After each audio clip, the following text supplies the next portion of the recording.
क्या लगा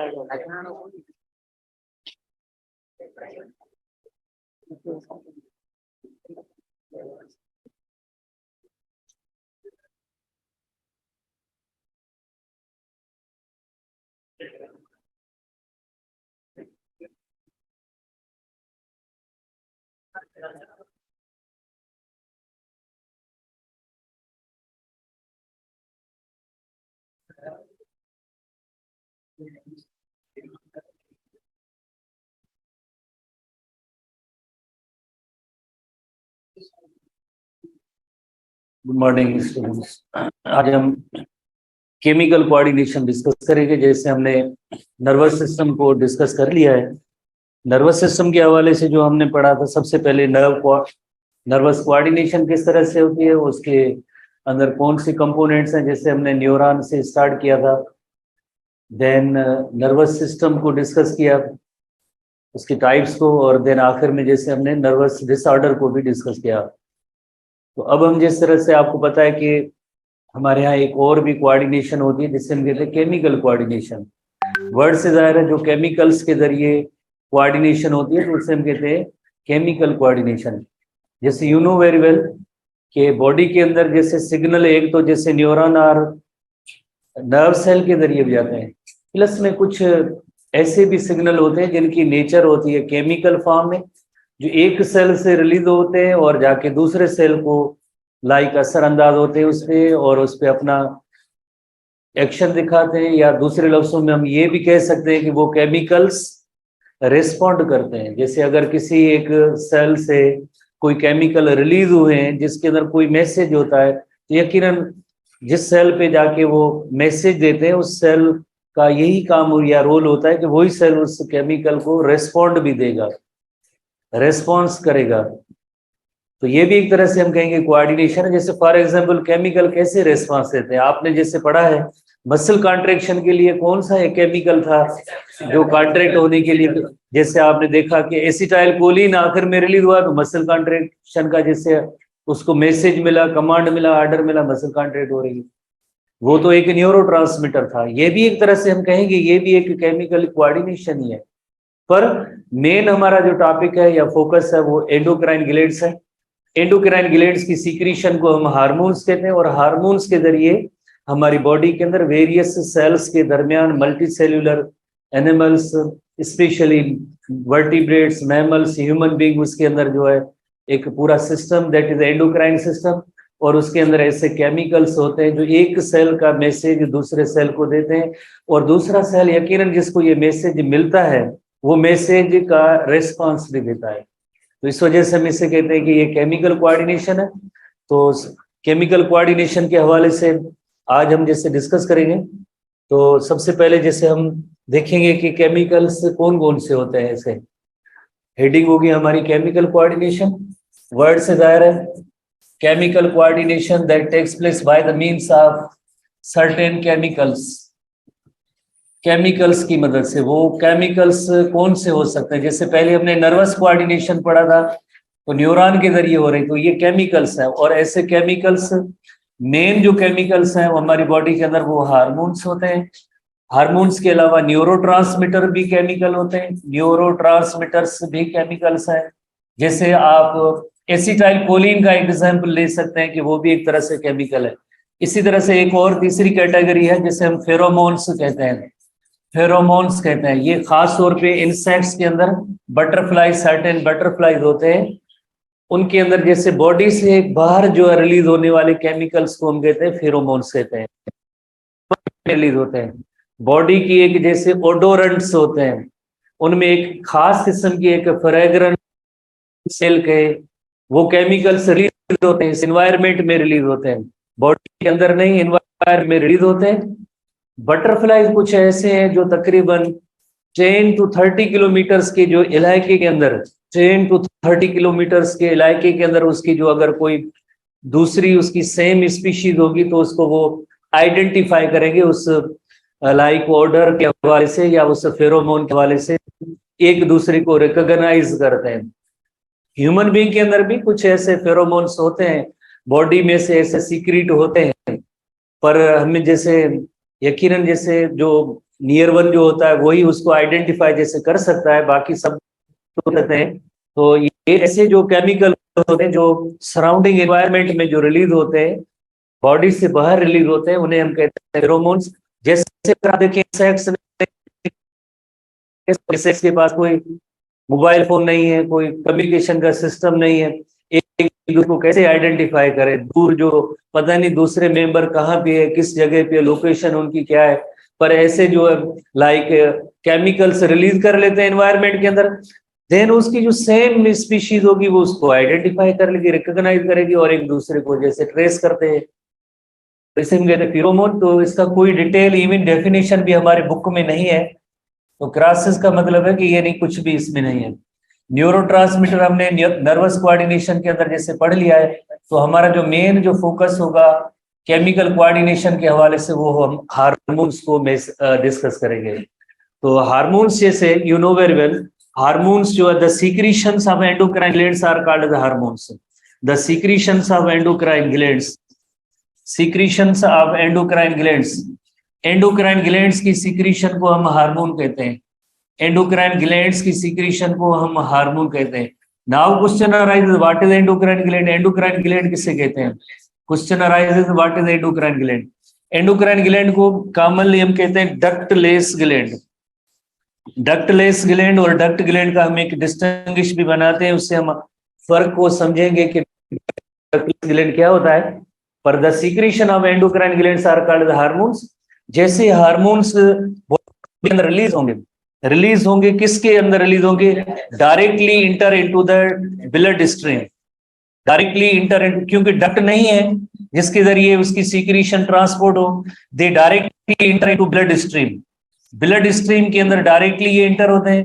blood stream में इंटर होने के बाद उनका जो कोई भी हर एक हार्मोन का एक स्पेसिफिक टारगेट सेल होता है, खास मखसूस जो उसका जो टारगेट सेल होगा उसी के ऊपर जो अपना एक्शन दिखाएंगे, या टारगेट सेल ही उसको रेस्पॉन्ड करेगा या रेस्पॉन्स देगा, या टारगेट सेल पे ही उस हार्मोन का एक्शन होता है। बाकी रिमेनिंग अगर ब्लड सर्कुलेशन के अंदर हार्मोन अगर सर्कुलेट भी कर रहे हैं तो बॉडी सेल्स बाकी रेस्पॉन्ड नहीं करेंगे, बाकी बॉडी सेल्स पे कोई भी जैसे फर्क नहीं पड़ेगा, सिर्फ और सिर्फ उनका स्पेसिफिक हर हार्मोन का एक टारगेट सेल होगा वही रेस्पॉन्ड करेगा, सब रेस्पॉन्ड नहीं करेंगे।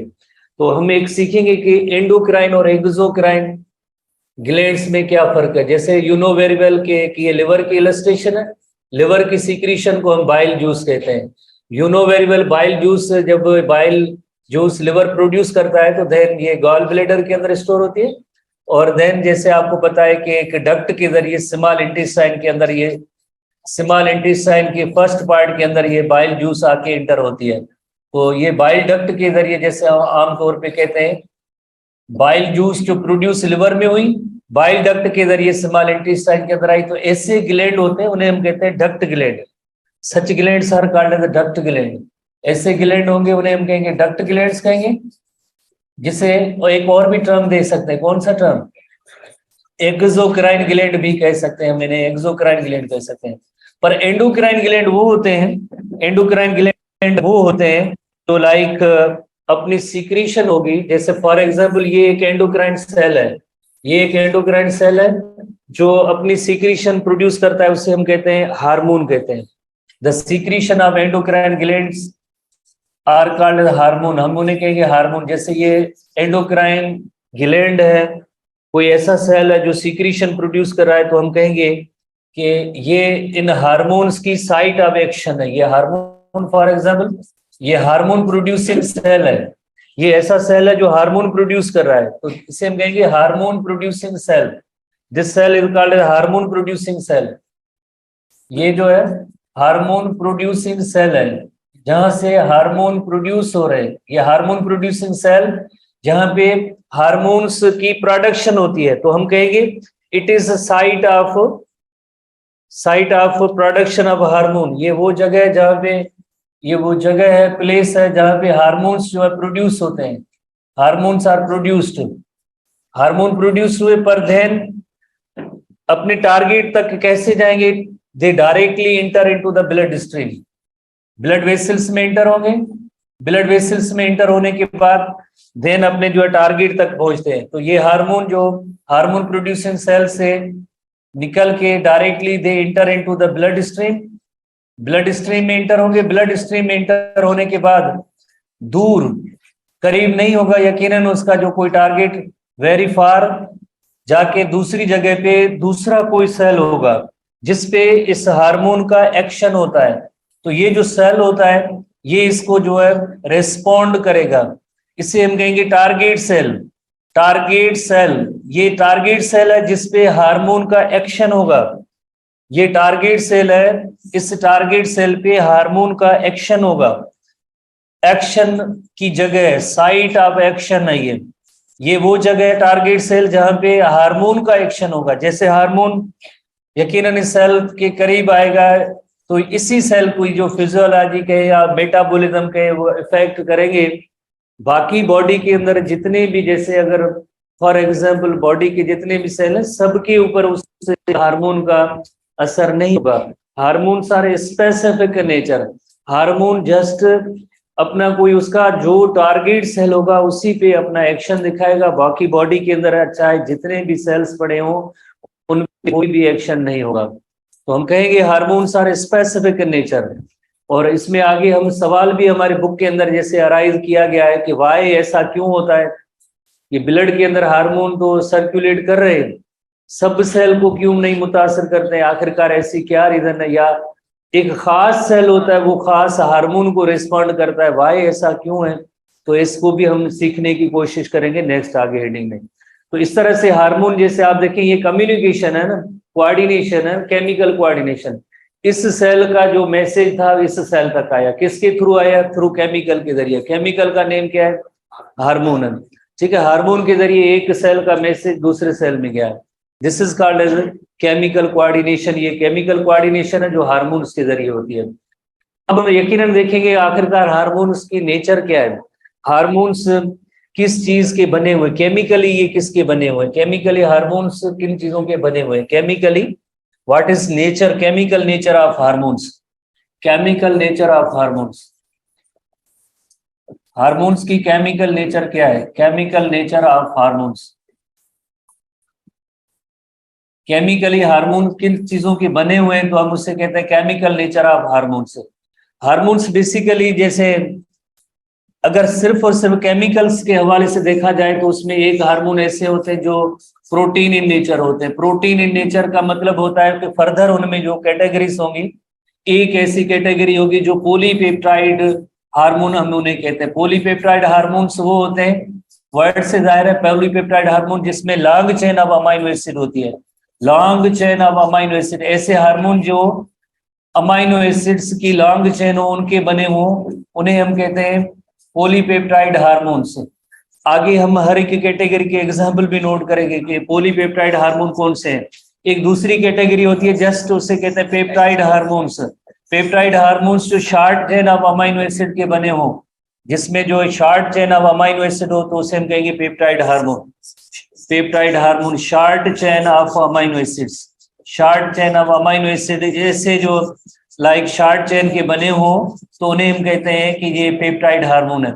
एक और कैटेगरी है लाइक है तो जैसे हम कहेंगे कि ये जो प्रोटीन से रिलेटेड है पर इसे कहते हैं मोडिफाइड अमाइनो एसिड्स।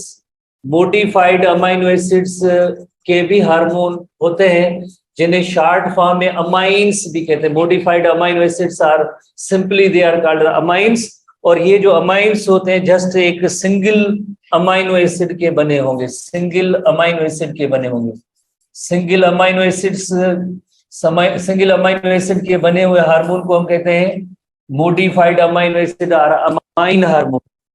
तो जो है जैसे प्रोटीन की कैटेगरी है, जैसे अमाइनो एसिड ऐसा हार्मोन जो long chain of amino acid का बना हो तो उसे हम कहेंगे प्रोटीन हार्मोन।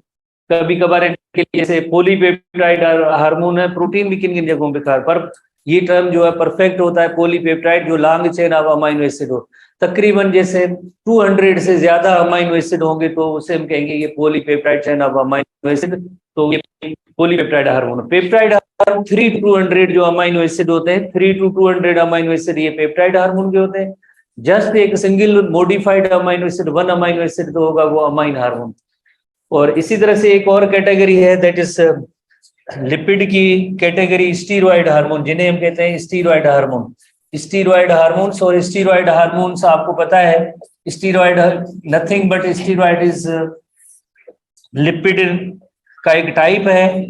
तो बेसिकली हम कहेंगे कि लाइक जैसे एक हार्मोन्स जो होते हैं जो प्रोटीन के बने होते हैं, और दूसरे ऐसे हार्मोन होंगे जो लिपिड के बने होंगे। तो केमिकल नेचर जो होती है या कंपोजिशन होती है वो इन दो चीजों की होती है।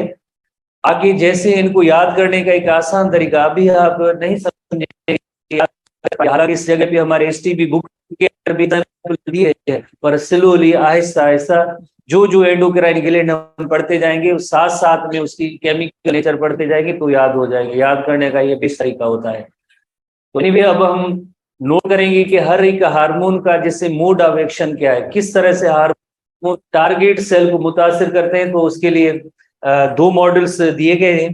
दो मॉडल्स दिए गए कि एक मॉडल है जैसे स्टीरॉयड हार्मोन का है, दूसरा हार्मोन है मॉडल है जो नॉन स्टीरॉयड हार्मोन, जिसे आप कह सकते हैं प्रोटीन हार्मोन। जैसे mode of action of steroid hormone, steroid hormone target cell को कैसे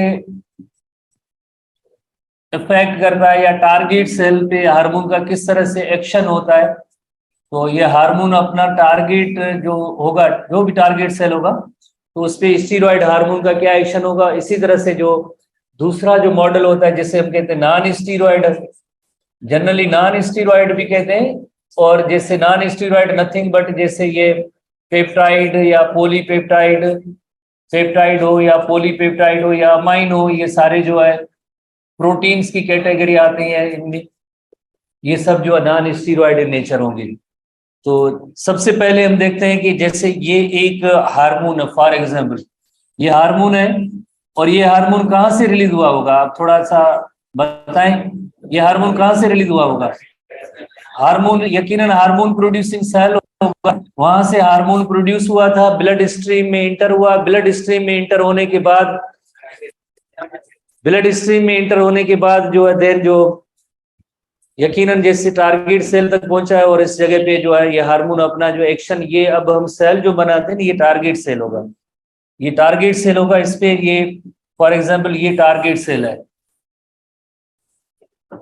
ये टारगेट सेल है, और ये टारगेट सेल पे हार्मोन का एक्शन होगा, या दूसरे लफ्जों में हम कहते हैं टारगेट सेल जिस पे हार्मोन का एक्शन हो रहा है, या दूसरे लफ्जों में हम कहेंगे टारगेट सेल इस हार्मोन को जो है रिस्पॉन्स देगा। किस तरह से रिस्पॉन्स देगा? यू नो वेरी वेल, ये टारगेट सेल है तो इसकी ये सेल मेम्ब्रेन है, outer most layer cover plasma membrane और सेल मेम्ब्रेन। इसी तरह से दे हैव न्यूक्लियस, तो न्यूक्लियर मेम्ब्रेन है, ये साइटोप्लाज्म में, you know very well, simple सी चीजें। तो सबसे पहले जैसे steroid hormone lipid in nature होने की वजह से, लिपिड इन नेचर होने की वजह से या फैट सॉल्युबल होने की वजह से प्लाज्मा मेम्ब्रेन को क्रॉस कर जाता है, प्लाज्मा मेम्ब्रेन को क्रॉस करके साइटोप्लाज्म में आ जाता है। कोई इसके लिए बैरियर नहीं है, because it is fat soluble. Lipid soluble होने की वजह से, जैसे you know very well, plasma membrane phospholipid बनी हुई है, तो इस वजह से फास्फोलिपिड बनी हुई है, इस वजह से ये प्लाज्मा मेम्ब्रेन को क्रॉस करेगा, ये हार्मोन क्रॉस करने के बाद साइटोप्लाज्म में आ जाता है। साइटोप्लाज्म में आएगा तो यहाँ पे एक बहुत ही इंपॉर्टेंट इवेंट कि यहाँ पे इसका कोई रिसेप्टर होगा तो इस हार्मोन का इस सेल पे एक्शन होगा, अदरवाइज नहीं होगा। यही पॉइंट होती है, जैसे हमने जो क्वेश्चन रेज किया या हमारे बुक में भी जैसे क्वेश्चन मौजूद है कि वाई ऐसा क्यों होता है कि जैसे हार्मोन जो सिर्फ और सिर्फ जो टारगेट सेल को ही मुतासिर करता है, या ऐसा क्यों होता है स्पेसिफिक सेल होते हैं वो जस्ट खास किस्म के हार्मोन्स को ही जैसे रिस्पॉन्ड करते हैं। वाई? बिकॉज उसमें जो है खास किस्म के रिसेप्टर्स होते हैं। अगर इस हार्मोन को रिसीव करने के लिए जो रिसेप्टर मॉलिक्यूल होगा, रिसेप्टर मॉलिक्यूल होगा तो इस सेल पे इस हार्मोन का एक्शन होगा। अगर रिसेप्टर ऐसा साइटोप्लाज्म में इसका नहीं होगा तो इस सेल पे इस हार्मोन का कोई भी असर नहीं होगा।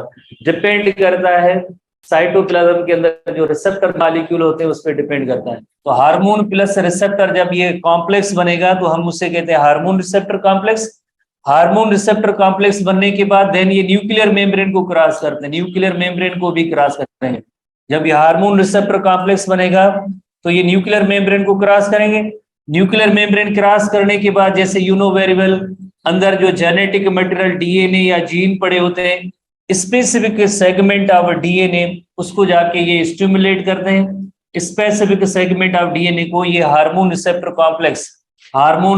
कॉम्प्लेक्स से होगा, ये जाके स्पेसिफिक सेगमेंट ऑफ डीएनए को स्टिमुलेट का मतलब है ट्रांसक्रिप्शन। फर्दर जो इसके अंदर जो डीएनए से मैसेंजर आरएनए बनेगा, एमआरएनए बनेगा, जिसे हम कहते हैं ट्रांसक्रिप्शन के अमल को जैसे ये स्टिमुलेट करते हैं, डीएनए से एमआरएनए मॉलिक्यूल बनेगा।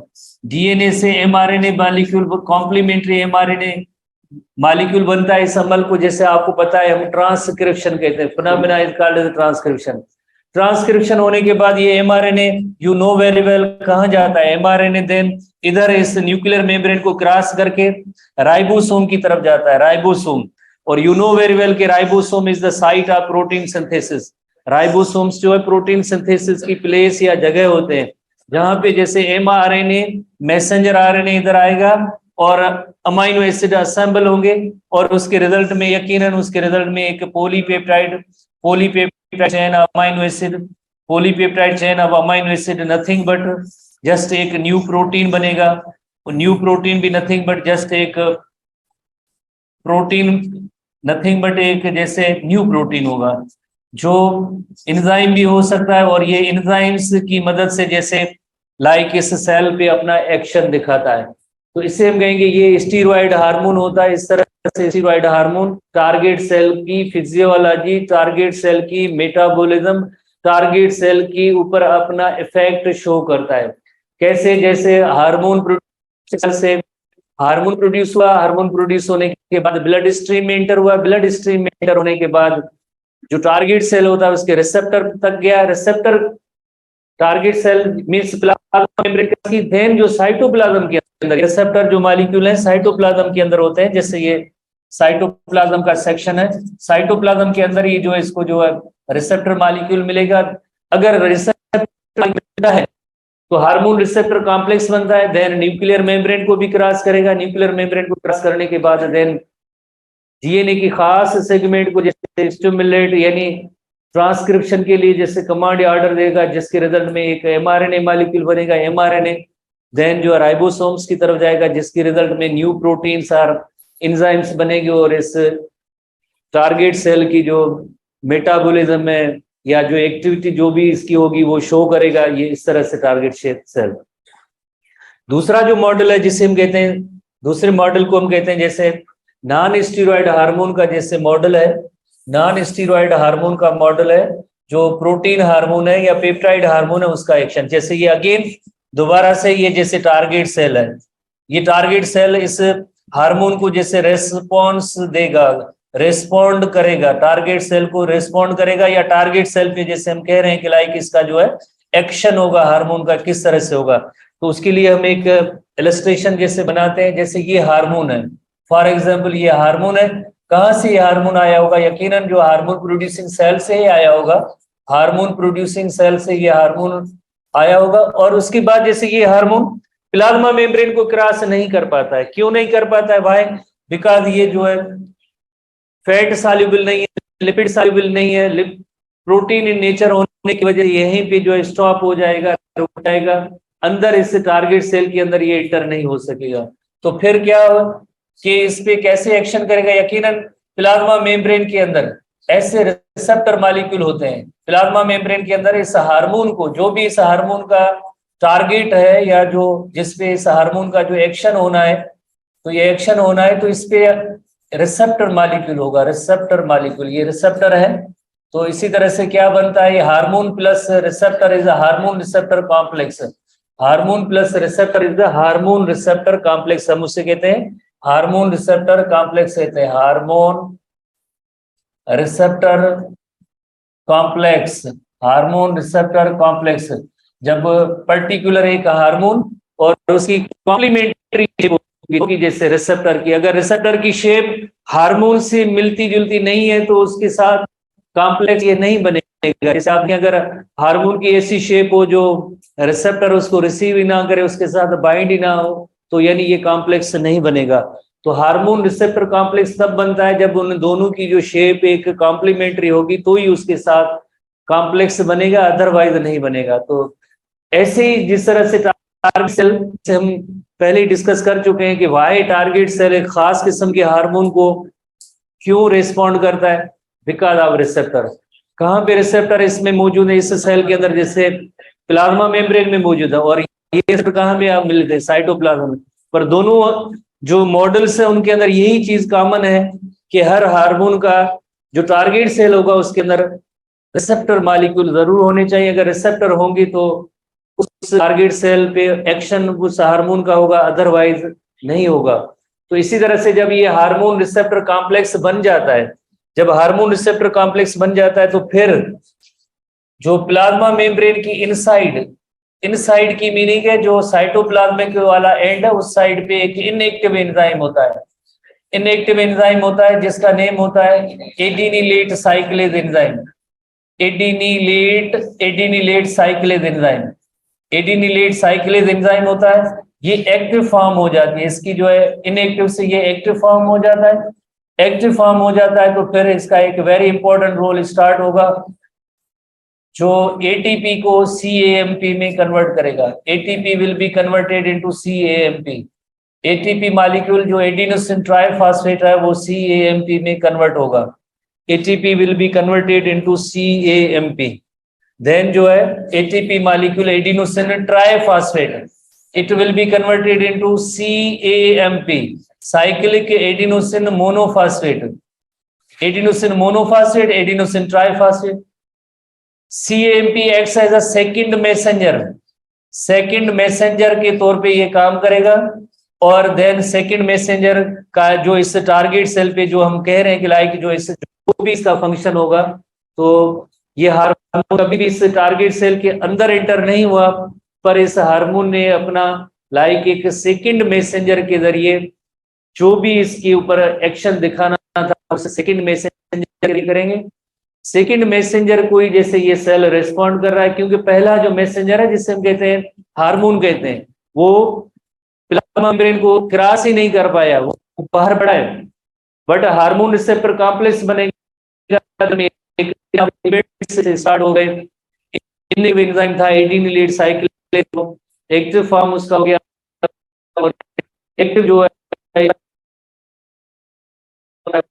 करता है, और सीएमपी जो सेकंड मैसेंजर के तौर पे काम करता है। इस तरह से हार्मोन टारगेट सेल को जैसे मुतासिर करता है या टारगेट सेल पे अपना एक्शन दिखाता है। तो होपफुली आपने इन चीजों को समझा होगा कि किस तरह से दोनों मॉडल्स के दरमियान जैसे फर्क है। बेसिक डिफरेंस में ये है कि जैसे ये क्रॉस करता है, हार्मोन प्लाज्मा मेम्ब्रेन को क्रॉस करता है, और यहाँ पे जो हार्मोन प्लाज्मा मेम्ब्रेन को क्रॉस नहीं कर पाया। कॉमन चीज इनमें क्या है, दोनों के अंदर रिसेप्टर है, रिसेप्टर साइटोप्लाज्म में और उसमें रिसेप्टर, जैसे प्लाज्मा मेम्ब्रेन में रिसेप्टर होगा तो हार्मोन एक्शन होगा सेल पे, अदरवाइज नहीं होगा। फॉर एग्जाम्पल हमें एक इस हार्मोन, ये अगर फॉर एग्जाम्पल इसके जो रिसेप्टर मॉलिक्यूल इस तरह के हैं और हार्मोन की शेप अगर ऐसी है, तो यानी ये इसके साथ जो है कॉम्प्लीमेंट्री नहीं है। कॉम्प्लीमेंट्री नहीं है तो इसका जो कोई भी एक्शन नहीं होगा। अगर रिसेप्टर और हार्मोन अगर कॉम्प्लीमेंट्री नहीं होगी इनकी शेप, इस पे कोई भी एक्शन नहीं होगा।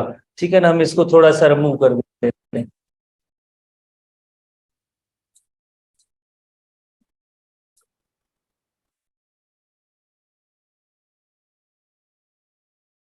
ठीक है, अब हम आते हैं एसटीबी बुक के हवाले से कि एसटीबी बुक के अंदर लाइक इस सेक्शन में कौन कौन सी पॉइंट्स है एसटीबी बुक।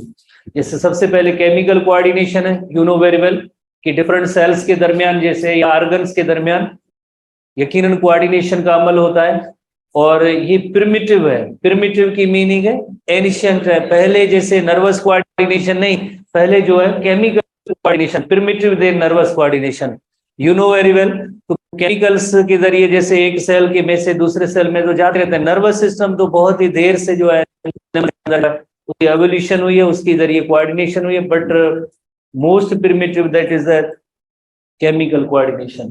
तो केमिकल कोऑर्डिनेशन किस तरह से, केमिकल कोऑर्डिनेशन जैसे यू नो वेरी वेल कि group of cells, group of cells वो कौन से, जैसे सेल्स जो ऐसे सेल्स जो केमिकल प्रोड्यूस करते हैं, जैसे हार्मोन प्रोड्यूस करते हैं, स्पेसिफिक टाइप के केमिकल प्रोड्यूस करते हैं जिन्हें हम हार्मोन कहते हैं, जो क्या करते हैं, जो एक्टिविटी ऑफ अदर सेल को रेगुलेट करते हैं। जैसे आपने देखा एक सेल में जो हार्मोन प्रोड्यूस हुआ और जाके दूसरे सेल की एक्टिविटी या उसका जो फंक्शन या मेटाबॉलिज्म या उसका जो लाइक जो रोल था वो हार्मोन का उसने दूसरे सेल पे जाके प्ले किया, रोल प्ले किया। तो हम इन हार्मोन्स को जैसे कहेंगे सिग्नलिंग केमिकल्स कहेंगे। सिग्नलिंग केमिकल क्यों, बिकॉज एक हार्मोन, एक सेल ने जो हार्मोन प्रोड्यूस किया जाके दूसरे सेल को जाके मुतासर करता है, तो ये इन्हें केमिकल मैसेंजर्स भी कहते हैं या सिग्नलिंग केमिकल्स भी कहते हैं।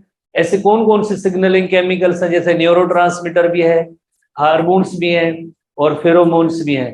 तो फेरोमोन्स की कोई डिटेल नहीं है, न्यूरोट्रांसमीटर हमने पहले पढ़ लिया, हम हार्मोन के सेक्शन को डिस्कस करेंगे।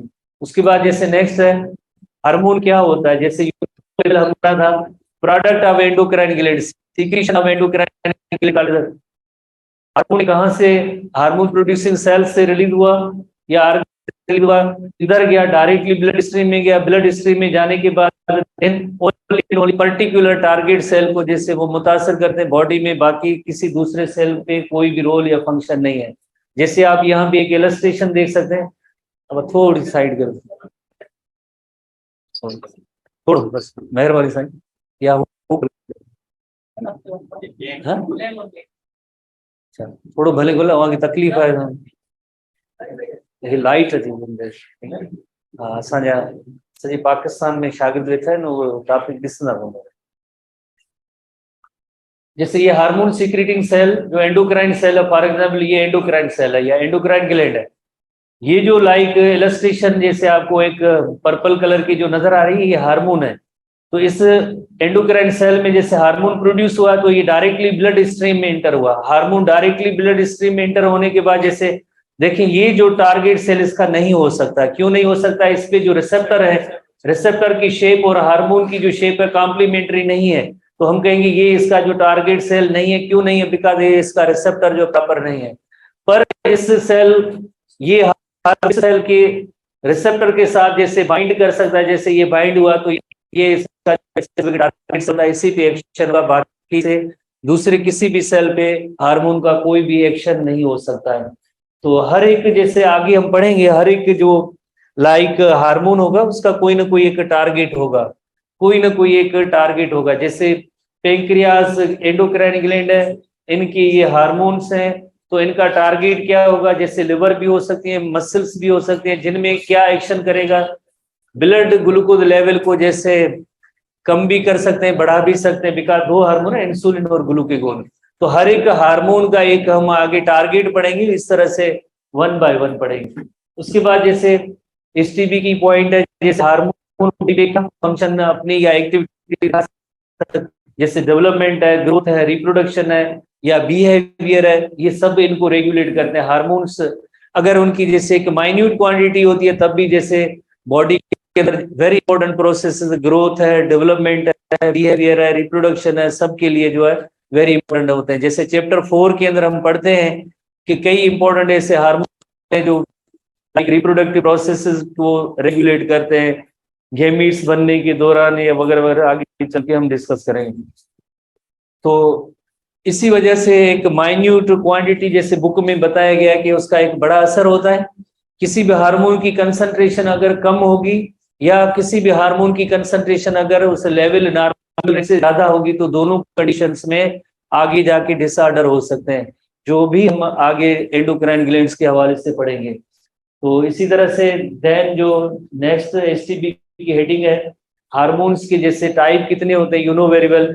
टाइप्स के हवाले से देखा जाए तो एक पेप्टाइड की कैटेगरी है जो short chain of amino acid तकरीबन 3 to 200 अमाइनो एसिड होते हैं, एसटीबी में नहीं है तो आप याद करने की कोई जरूरत नहीं है। पॉलीपेप्टाइड जो long chain of amino acid है, और जो अमाइनो हार्मोन होते हैं वो जस्ट 1 अमाइनो एसिड के बने होते हैं, मॉडिफाइड अमाइनो एसिड होते हैं। और steroid hormone just only lipid के ही बने होंगे, जिन्हें हम कहेंगे steroid hormone, lipid in nature होते हैं। आगे उनके टाइप एग्जाम्पल वाइज पढ़ेंगे। तो इसी तरह से जैसे हमने क्लास में भी डिस्कस किया कि भाई ऐसा क्यों होता है कि हर एक हार्मोन का एक स्पेसिफिक टारगेट सेल होता है, उस पर एक्शन होता है, या एक खास सेल होता है वही हार्मोन को रिस्पॉन्ड करता है, ऐसा क्यों है? तो इसका जवाब यू नो वेरी वेल के रिसेप्टर होते हैं। रिसेप्टर के साथ जैसे हार्मोन का बाइंड होना जरूरी है, देन वो रिसेप्टर चाहे टारगेट सेल की प्लाज्मा मेम्ब्रेन में हो या साइटोप्लाज्म में हो, पर रिसेप्टर होंगे तो वो उसका हार्मोन पे एक्शन होगा, अदरवाइज नहीं होगा।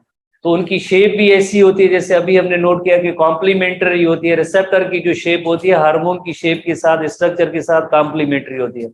अगर कॉम्प्लीमेंट्री नहीं होगी तो मीन्स देन उसका कोई भी एक्शन नहीं होगा, अदरवाइज वो रेस्पॉन्ड नहीं करता है।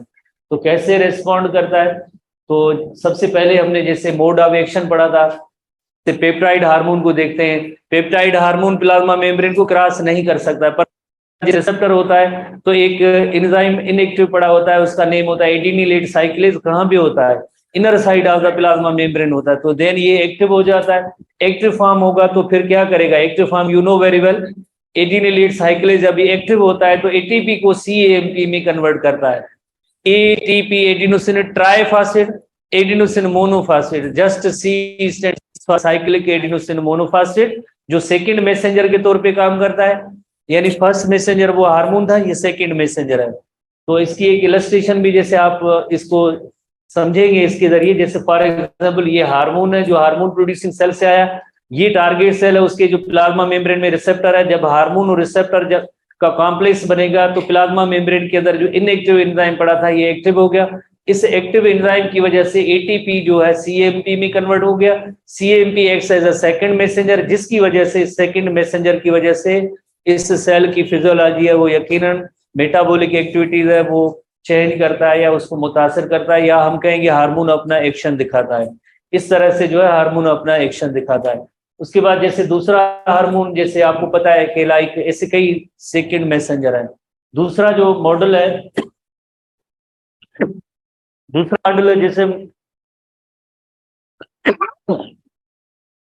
स्टीरॉयड हार्मोन का मॉडल है। Steroid hormone, steroid hormone fat soluble होने की वजह से डिफ्यूज हो जाता है, किसके अंदर?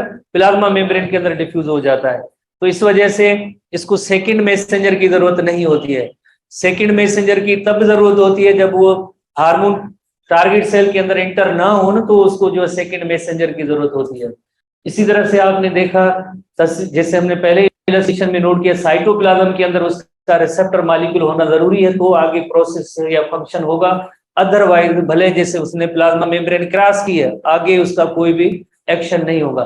साइटोप्लाज्म के अंदर रिसेप्टर होते हैं और रिसेप्टर देन जो है हार्मोन रिसेप्टर कॉम्प्लेक्स बनेंगे तो न्यूक्लियस को भी क्रॉस करेंगे। न्यूक्लियस को क्रॉस करने के बाद जीन्स को एक्टिवेट करते हैं, रिजल्ट में जैसे न्यू प्रोटीन और एंजाइम्स बनेंगे जो ही जैसे उस टारगेट सेल की लाइक मेटाबॉलिक एक्टिविटीज को मुतासर करते हैं। ये इलस्ट्रेशन है।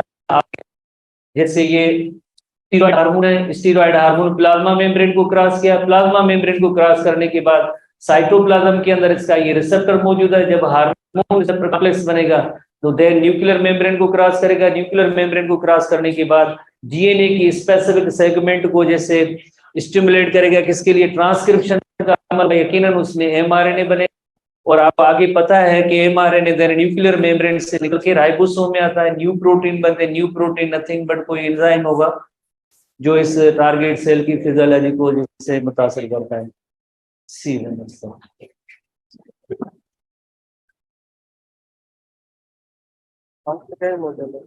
है।